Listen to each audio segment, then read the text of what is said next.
we have assigned NHPC's 9 billion bond program a rating of IND-AAA with a stable outlook.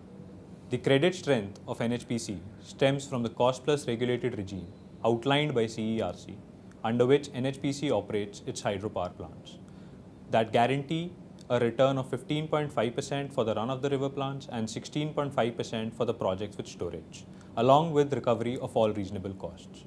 Given that NHPC's regulated equity is 105 billion as of financial year ending 16, the company should generate a minimum 17 billion as the annual PAT on a recurring basis.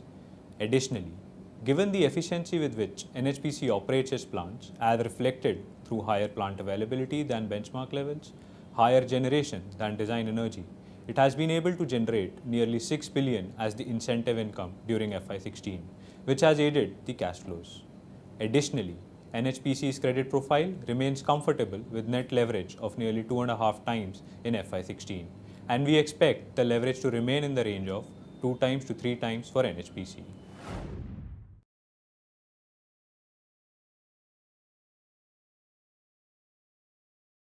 NHPC added 80 megawatts in FY16 and is likely to add 410 megawatts in FY17, with 330 megawatts coming in from Kishanganga and 80 megawatts from TLDP4, which would lead to an increase in the regulated equity.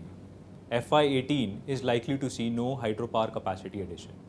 800 megawatts Prabhati Power project will only come up in FY19, while Subhansari Lower, with a capital cost of 181 billion, which has faced cost and time overruns, is expected to be commissioned only by FY22. In the interim, NHPC would look at renewable capacity addition both on the solar as well as on the wind side.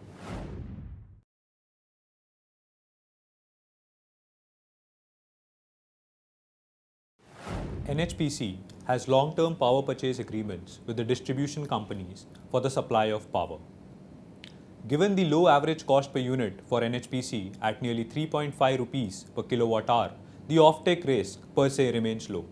NHPC debtors at the standalone level further declined to 19.6 billion in FY16 compared to 24.6 billion in FY15. The decline in debtors is primarily driven by the receipt of payment from Jammu and Kashmir Power Development Department during Q4 FY16. The other large debtors include Delhi Discoms, Uttar Pradesh Power Corporation Limited.